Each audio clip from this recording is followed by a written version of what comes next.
नमस्कार दोस्तों, स्वागत है आपका स्टडी फॉर सिविल सर्विसेज में। यदि स्टडी फॉर सिविल सर्विसेज के साथ में तो ये वाला टेलीग्राम जरूर ज्वाइन करके रखिए। यूट्यूब चैनल में हमारे साथ है तो भी ये वाला टेलीग्राम ज्वाइन करना बहुत ज्यादा जरूरी है। सारे नोटिफिकेशन, सारे अपडेट, सारे मोस्ट इंपोर्टेंट पिक्स, सारा रिवीजन सब कुछ यहाँ पे बताया जाता है। टेस्ट को ध्यान से अटेम्प्ट करिए और बताइए कितना स्कोर आपने किया है, कितने सही किए हैं टोटल क्वेश्चन में से। सभी लोग अपना अपना स्कोर जरूर कमेंट करिए। देखिए ये हमारा एससीएस डेली क्विज चैनल है, इसमें डेली क्विज होती है बिल्कुल फ्री में, इसको जरूर ज्वाइन कर लीजिएगा। ये हमारा इंस्टाग्राम का पेज है, इसको जरूर फॉलो कर लीजिएगा। स्टडी फॉर सिविल .सर्विसेज करके अगर आप इंस्टाग्राम में सर्च करेंगे तो आपको मिल जाएगा। वीडियो के डिस्क्रिप्शन में इसकी लिंक दी हुई। इसमें आप स्टोरी सेक्शन जरूर देखते रहा करिए, प्लस इसमें हाईलाइट्स आते रहते हैं और प्लस पोस्ट आती रहती है, इनको जरूर फॉलो करते रहिए। नमस्कार विद्वान साथियों, मैं दुर्गेश विश्वकर्मा स्वागत करता हूं स्टडी फॉर एग्जाम्स में। दोस्तों, आज से हम यूपी SSC पीईटी के लिए करंट अफेयर की एक सीरीज शुरू कर रहे हैं, जिसका यह पहला भाग है। इसमें हम लोग जनवरी 2021 से लेकर जुलाई 2021 तक के टॉप मोस्ट करंट अफेयर को कवर करेंगे। तो आइए देखते हैं आज का पहला प्रश्न हम लोग। केंद्र सरकार ने कुल कार एवं दोपहिया वाहनों में 30% इलेक्ट्रिक वाहनों के बिक्री का लक्ष्य कब तक रखा है? 2025, 2024, 2028 या 2030? तो इसका जो सही आंसर है वह ऑप्शन डी 2030 तक जो है केंद्र सरकार ने कार एवं दोपहिया वाहनों में 30% इलेक्ट्रिक वाहनों के बिक्री का लक्ष्य जो है रखा है। और इससे पहले जो है सरकार ने मार्च 2022 तक जो है मार्च 2022 तक 10 लाख इलेक्ट्रिक वाहन जो है सड़क पर उतारने का लक्ष्य रखा था, परंतु अप्रैल 2021 तक केवल 60,000 वाहन जो है केवल 60,000 वाहन ही सड़क पर उतर पाए। और इससे जो है सरकार की कोशिश है कि तेल की जो खपत है वह कम हो और पर्यावरण जो है शुद्ध है, अर्थात जीवाश्म ईंधनों पर जो निर्भरता हमारी है वह कम हो सके। परंतु इलेक्ट्रिक वाहनों के लिए बहुत सी चुनौतियां हैं, जैसे इसके लिए कुछ दूरी पर लोगों को चार्जिंग पॉइंट होना चाहिए। इसकी जो लागत है वह काफ़ी उच्च होती है, और जैसा कि आप लोग जानते हैं कि इलेक्ट्रिक वाहनों की जो स्पीड होती है वह कम होती है, और यह जो है ग्रामीण क्षेत्रों में सक्सेस नहीं होगी। अर्थात जिस प्रकार से आप लोग जानते हैं कि ग्रामीण क्षेत्रों में जो है बिजली की उपलब्धता शहरों की अपेक्षा कम होती है। तो इसका जो सही आंसर है वह ऑप्शन डी 2030। आइए देखते हैं अगला प्रश्न हम लोग। केंद्र सरकार ने कुल कितने रक्षा उपकरणों के निर्यात को मंजूरी दे दी है? 156, 124, 165 या 145? तो इसका जो सही आंसर है वह ऑप्शन ए 156। केंद्र सरकार ने कुल जो है 156 रक्षा उपकरणों के निर्यात को मंजूरी दे दी है, और इसका उद्देश्य जो है वह भारत के मैत्रीपूर्ण देशों को जो है हथियारों के निर्यात को जो है बढ़ावा देना है, इसका मुख्य उद्देश्य है।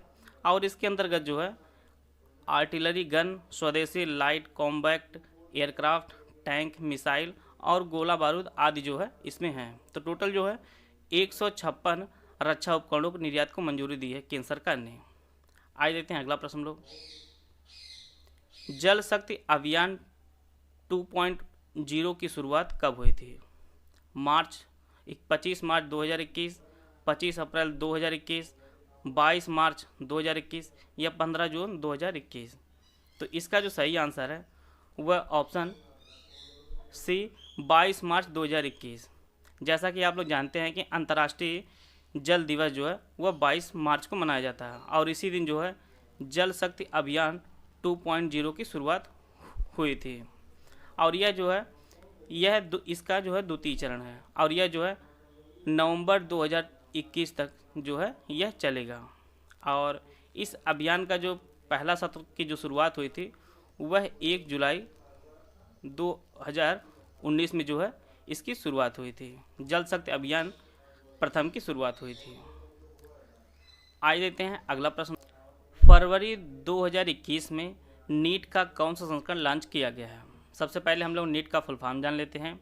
नीट का जो फुल फॉर्म होता है वह national education alliance for technology इसका फुल फॉर्म होता है, और यह जो है इसका फरवरी 2021 में दूसरा संस्करण लॉन्च किया गया है, और यह जो है केंद्रीय शिक्षा मंत्रालय और AICTE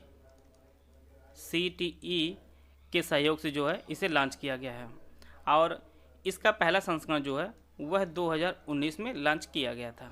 आइए देखते हैं अगला प्रश्न हम लोग। हाल ही में चर्चा में रहा क्वाड समूह में कौन सा देश शामिल नहीं है? ऑस्ट्रेलिया, भारत, अमेरिका या रूस। क्वाड समूह में 4 देश शामिल है। इसमें जो है ऑस्ट्रेलिया है, अमेरिका है, आपका भारत है और जापान शामिल है। इसमें रूस शामिल नहीं है। और सबसे पहले हम लोग जानते हैं क्वाड समूह है क्या। क्वाड समूह में जो है कुल 4 देश हैं, जापान, भारत, ऑस्ट्रेलिया और अमेरिका शामिल हैं। और इसके बनाने का मुख्य उद्देश्य जो है चीन के विस्तारवादी नीतियों का जो है मुंहतोड़ जवाब देना इसका मुख्य उद्देश्य है। और इसकी अवधारणा जो है 2007 में जापान के पूर्व प्रधानमंत्री शिंजो अबे ने जो है प्रस्तुत की थी। और क्वाड समूह की जो स्थापना है वह नवंबर 2017 में जो है इसकी स्थापना हुई थी क्वाड समूह की। आइए देखते हैं अगला प्रश्न लोग। मार्च 2021 में सुएज नहर अवरोधित हुई थी। आपको बताना है इसकी लंबाई कितनी है कुल। 193 किलोमीटर, 133 किलोमीटर, 154 किलोमीटर या 220 किलोमीटर। तो इसका जो सही आंसर है वह ऑप्शन ए 193 किलोमीटर की लंबाई कुल है सुएज नहर की।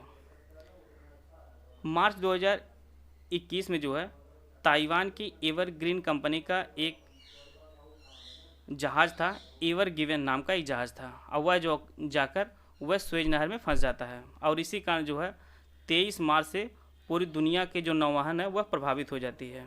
और 1 हफ्ते की जो मशक्क़त के बाद जो है यह जहाज़ निकाला जाता है।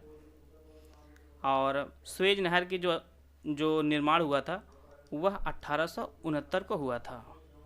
और यह जो है इसकी जो है राष्ट्रीयकरण वह मिस्र द्वारा 1956 में किया गया है। और इसकी कुल लंबाई जो है वह 153 किलोमीटर है। और सुएज नहर जो है यह भूमध्य सागर और लाल सागर को जोड़ता है।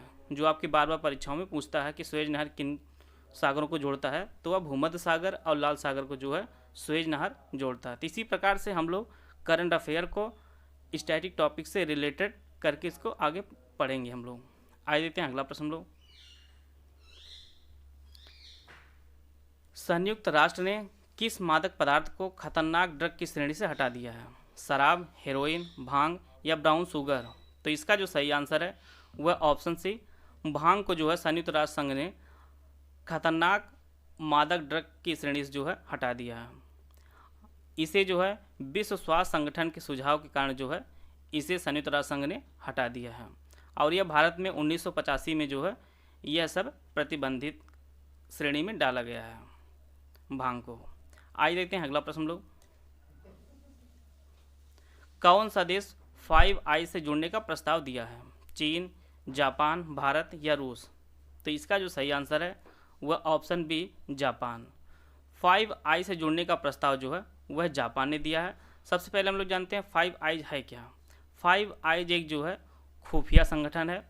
और इसमें जो है ऑस्ट्रेलिया, ब्रिटेन, कनाडा, न्यूजीलैंड और अमेरिका देश शामिल है। अर्थात 5 देश शामिल, इसीलिए 5 आइज है कहा जाता है। और जापान ने जो है प्रस्ताव दिया है इसमें जुड़ने का। तो इसने प्रस्ताव दिया अब जो है 6 आइज कर दिया जाए। और इसके बनने का जो उद्देश्य है, इसकी जो स्थापना हुई थी वह द्वितीय विश्व युद्ध के बाद हुई थी। और इसका जो प्रमुख उद्देश्य है वह चीन, दक्षिण कोरिया और रूस पर जो है नज़र रखना और इससे जुड़ी जो है खुफिया जानकारी जो है वह आपस में साझा करना है। जैसा कि आप लोग जानते हैं कि जहाँ पे अमेरिका रहता वहाँ चीन नहीं रहता और रूस नहीं रहता। तो यह जो है इसी के विरोध में जो है बनाया गया है। आइए देखते हैं अगला प्रश्न लोग। दुनिया का पहला ऊर्जा द्वीप कौन सा देश बनाने की घोषणा की है। चीन, भारत, डेनमार्क या अमेरिका। तो इसका जो सही आंसर है वह ऑप्शन सी डेनमार्क ने जो है दुनिया का पहला ऊर्जा द्वीप बनाने की घोषणा की है। और यह जो है डेनमार्क उत्तरी सागर में जो है यह बनाएगा। और यह जो है यूरोपीय देशों में लगभग 3 मिलियन घरों को की जो है विद्युत आवश्यकता को पूरा करेगा। आइए देखते हैं अगला प्रश्न लोग। 15 मई 2021 को भारतीय प्रधानमंत्री ने प्रधानमंत्री किसान सम्मान निधि की कौन सी किस्त जो जारी की है। वो आपको बताना है 5वीं, 4वीं, 7वीं या 8वीं।